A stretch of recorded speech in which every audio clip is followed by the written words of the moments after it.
বাংলাদেশের আধুনিক ভাস্কর্য শিল্পের অন্যতম অগ্রদূত কে? ভাস্কর নভেরা আহমেদ।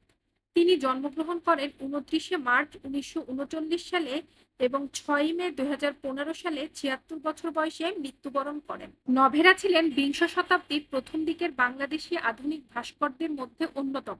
তার উল্লেখযোগ্য ভাস্কর্যের মধ্যে রয়েছে পরিবার, যুগল, ইকারুস এবং লুনাটিক টোটেম বা মেডিটেশন। 1956 সালে কেন্দ্রীয় শহীদ মিনারের প্রাথমিক নকশার কাজে ভাস্কর হামিদুর রহমানের সঙ্গে নভেরা আহমেদও যুক্ত হন। তবে 1958 সালে সামরিক আইন জারি হওয়ায় নির্মাণ কাজ বন্ধ হয়ে যায় এবং কেন্দ্রীয় শহীদ মিনারের জন্য তার ভাস্কর্য নির্মাণের কাজ শেষ করার সুযোগ তিনি পাননি।